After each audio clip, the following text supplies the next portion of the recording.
very interesting that we found that unicorn is in the Torah. Although we think it's only a mythical, legendary animal that's completely fiction, but we take a look in the Torah, an animal with one horn was created in 2 times. One time for Adam Rishon and another time at the Mishkan. Adam Rishon had that unicorn called Tachash, and then Orot Techashim in the Mishkan. Rashi explains it was created only for them in order to use it for the Mishkan, and then it disappeared. That Tachash had 2 unique features. One is that it had 1 horn only. And second uniqueness was the colors that it had on the skin. Rashi tells us the word Tachash means sasgona. Sasgona shesas v'sameach begvanav, which means it had many colors and it was proud and happy to show off that colors. And therefore, that unicorn is a special animal with those 2 features. But when we speak about Adam Rishon, it seems like the emphasis is only on the horn, because it doesn't say one word about the colors. And even more so, it says over there, Makrin Mafris, the Pasuk in Tehillim. And Rashi explains there that the unicorn was born and created in a very special way. He came out from the ground, horns and head first. Imagine an animal that's created from the ground comes out just like that. And the horns were coming out first. Emphasis again on the horn. Adam Rishon ekriv such an animal that had 1 horn, says Chazal. Why is it that we emphasize the horn when we're dealing with Adam Rishon?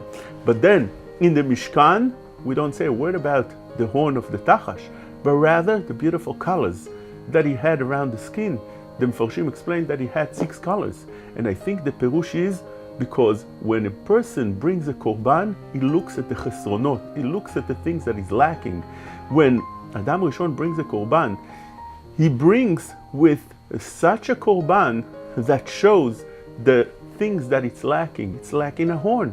He has only 1, and that is something that's not a good feature by an animal, because the horns are there to survive, to be able to gore others and defend himself and get his prey animal. But when we're talking about the Mishkan, we need to know that the idea by the Mishkan is to bring the Shekhinah to the Mishkan. And to bring the Shekhinah to the Mishkan, Chazal tell us, is only with Simcha. En Shekhinah shora ela mitoch Simcha shel mitzvah. And the Zohar says that when a Jew is happy, he brings the Simcha from Olamot HaElyonim. So therefore, in order to have Simcha in Beit HaMikdash, in the Mishkan, HaKadosh Baruch Hu used the Tachash, because the Tachash had this special feature that although it had a chisaron, that it only has 1 horn, but he didn't pay attention to that. Rather, he only emphasized the ma'alot that it had, and that are the colors that surround the skin, all different colors. And he was sas. That was his nature. The name brings out the nature of the person that has that name. And the Tachash name was Simcha, Sas, Sasgona. Why?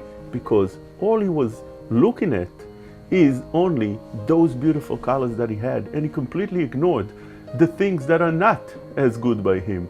And therefore, says HaKadosh Baruch Hu, when it's the Mishkan, I need such a Mishkan that represents happiness so I can dwell in there. That comes to teach us. When we do something, we need to always pay attention what we're doing. If it's tshuva, if we want to change our ways, we look at the chesronot, at the bad things that we have. But if we want to bring the Shekhinah, we want to come home and have the happiness in there, you use a totally different feature, and that is the mode of happiness. That is the key to bring the Shekhinah to the house.